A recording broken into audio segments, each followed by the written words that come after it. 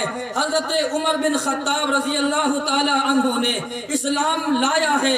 اسلام لانے کے بعد واقعہ لمبا ہے، مختصراً عرض یہ ہے، اسلام لانے کے بعد اللہ کے نبی کے پاس آتے ہیں، اللہ کے نبی چھپ کر کے عبادت کرتے ہیں، کمرہ بند کر کے عبادت کرتے ہیں۔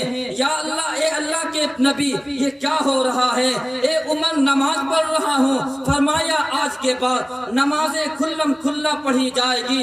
آج اذان مسجد کے صحن میں ارے تمام لوگوں کو بھرے محفل میں اذان دی جائے گی۔ وہ عمر بن خطاب تھے جو نوجوان تھے، نوجوانوں کے ذریعے سے انقلاب آیا ہے۔ آج بھی ضرورت یہ ہے، عہد کرے، پختہ ارادہ کرے کہ اپنی زندگی کو جو اللہ نے دی ہے اس کو غنیمت سمجھ کر کے اور اللہ کے نبی کی سیرت کو سامنے رکھ کر کے اسی کے مطابق زندگی بسر کریں گے۔ دوسرا موضوع یہ ہے، مسجد کی تعمیر کے سلسلے میں ہے۔ اللہ کے نبی علیہ الصلوۃ والسلام جب آپ مکہ سے آپ ہجرت فرمائے ہیں مدینہ کی طرف، تو سب سے پہلی چیز جو آپ کو فکر تھی، سب سے پہلی چیز جو آپ کو فکر لاحق ہوئی ہے، وہ مسجد کی تعمیر تھی۔ آپ نے مسجد نبوی کی آپ تعمیر کیے ہیں اور یہ امت کو بتایا ہے اگر مسجد اگر ہے تو یہ ایک مضبوط قلعہ آپ کو مل گیا ہے۔ اگر آپ کے گاؤں میں مسجد ہے، یہ مسلمانوں کا بہترین ٹھکانہ ہے۔ اگر مسجد آپ کے گاؤں میں ہے تو گویا کہ یہ اسلام کا مرکز آپ کے یہاں ہے۔ اگر مسجد آپ کے یہاں ہے، قرآن و حدیث کا مرکز آپ کے یہاں ہے۔ مسجد کے ذریعے سے علم پھیلتا ہے، مسجد کے ذریعے سے علم کی روشنی پھیلتی ہے، مسجد کے ذریعے سے اخلاق پھیلتا ہے، مسجد کے ذریعے سے قرآن کی تعلیمات کو پھیلایا جاتا ہے، مسجد کے ذریعے سے تمام مصیبت زدہ کی مصیبتوں کو دور کیا جاتا ہے، مسجد کے ذریعے سے امن کا پیغام دیا جاتا ہے، مسجد کے ذریعے سے محبت کا پیغام دیا جاتا ہے، مسجد کے ذریعے سے آپس میں اتحاد کا پیغام دیا جاتا ہے، مسجد سے تمام بھائی چارگی کا درس دیا جاتا ہے۔ اس مسجد ہماری اپنی ذمہ داری ہے۔ مسجد کے اندر اگر کسی طریقے سے ضرورت ہو تو بڑھ چڑھ کر کے تعاون کرنے کی ہمیں اور آپ کو ضرورت ہے۔ اس سلسلے میں پیچھے ہٹنے کی ضرورت نہیں ہے۔ اگر ضرورت پڑے گی مال پیش کرنے کی، ہم تو اللہ کے نبی کی امتی ہے۔ اللہ کے نبی نے غزوہ تبوک کے موقع پر اعلان کیا تھا، مجھے ضرورت ہے چندے کی۔ چنانچہ حضرت ابو بکر صدیق نے گھر کا سارا سامان لا کر کے پیغمبر کے قدموں میں نچھاور کر دیا۔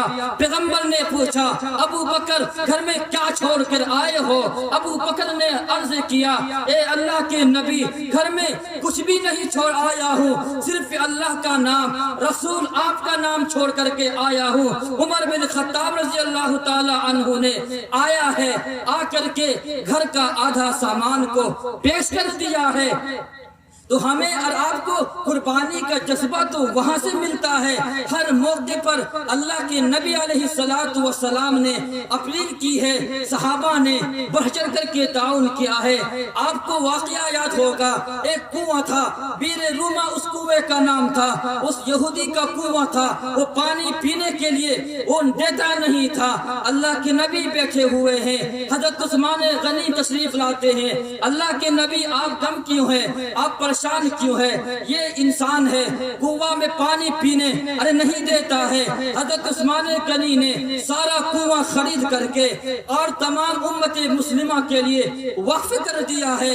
یہ ساری قربانیاں ہمیں اور آپ کو سامنے رکھ کر کے اللہ کے نبی علیہ الصلوۃ والسلام نے ارشاد فرمایا، من بنا مسجدا للہ بنا اللہ لہ بیتا فی الجنۃ مثلہ۔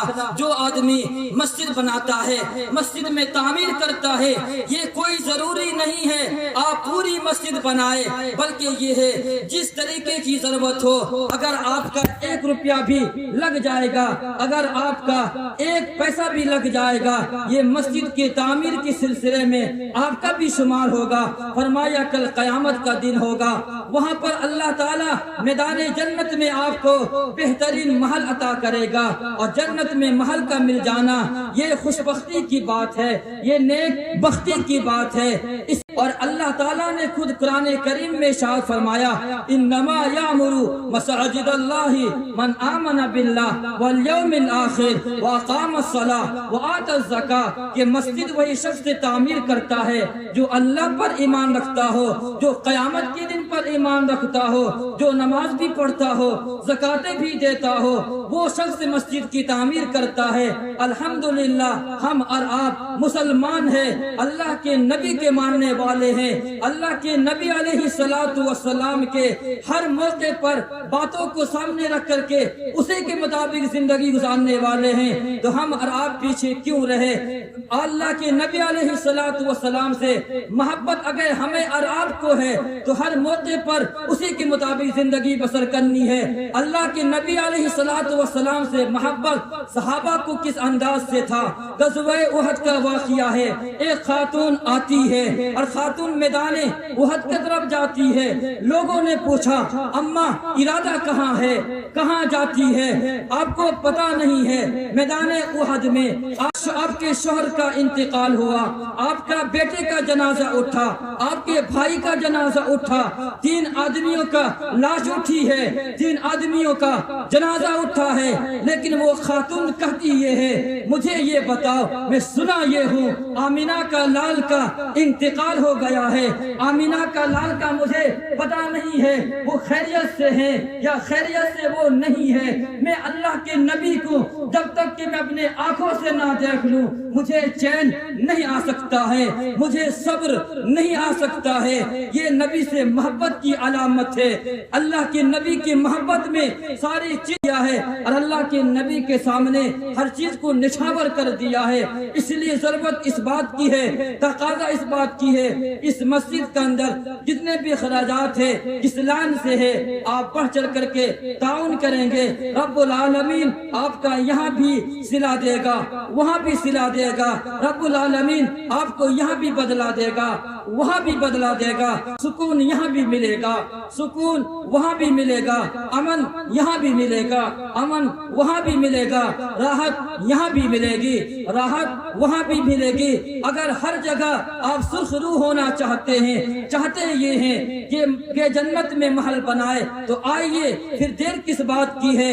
اللہ نے آپ کو جس حیثیت سے نوازا ہے، جو بھی دیا ہے، جس انداز سے دیا ہے، جتنا بھی دیا ہے، چھوٹا ہے، بڑی رقم ہے، چھوٹی رقم ہے، جو بھی ہے رب نے آپ کو دیا ہے۔ من ذا الذی یقرض اللہ قرضا حسنا، کون ہے جو اللہ کو قرض حسنا دے؟ اللہ رب العالمین کو تو چندے کی ضرورت نہیں ہے، قرض کی ضرورت نہیں ہے۔ علماء نے کہا یہ ہے، اس کی تعویل یہ ہے، اس کا جواب یہ ہے، کون ہے جو اللہ کے راستے میں خرچ کرتا ہے؟ کون ہے جو اللہ کے نام پر دیتا ہے؟ آؤ، کیونکہ وہ اللہ رب العالمین تمام بادشاہوں کا بادشاہ ہے، اسے ضرورت نہیں ہے مال کی۔ وہ رب العالمین زمینوں کا بھی وہ رب ہے، آسمانوں کا بھی رب ہے، دریاؤں کا بھی وہ رب ہے، ہواؤں کا بھی وہ رب ہے، وہ شمال کا بھی وہ رب ہے، جنوب کا بھی وہ رب ہے، ہر چیز کا وہ رب ہے۔ اللہ رب العالمین تو تمام چیزوں کو جانتا ہے، اس سے کوئی چیز باہر نہیں ہے، نہیں ہے، تھکاوٹ نہیں آتی ہے، اسے نیند نہیں آتی ہے، وہ تمام چیزوں سے پاک ہے، تمام چیزوں سے منزہ ہے۔ وہ کہتا یہ ہے کہ کل قیامت کا دن ہوگا، آئے گا، لوگ دیکھیں گے اپنے نام اعمال کے اندر کہ کتنی نیکیاں ہیں، کتنی برائیاں ہیں، کتنے نیک اعمال کیے ہیں، کتنی برائیاں کی ہے، وہاں آپ کا یہی چندہ، یہی پیسہ آپ کا کام آئے گا۔ اس لیے اللہ رب العالمین نے آپ کو جس حیثیت سے نوازا ہے، آپ اٹھیے، آئیے اور اپنے نام سے، اپنے گھر والوں کے نام سے، عزیز و قارب کے نام سے، جس کے نام سے چاہتے ہیں آپ مسجد میں تعاون کریں، انشاءاللہ آپ کا حشر اچھا اور عمدہ ہوگا۔ آپ آئیے تو ذرا صحیح ایک مرتبہ اللہ کے گھر میں دے کر کے دیکھیے اللہ کے گھر میں دینے کا مزہ کیا ہے، اللہ کے گھر میں دینے کا لطف کیا ہے، اللہ کے گھر میں دینے کا ارے ایک الگ ہی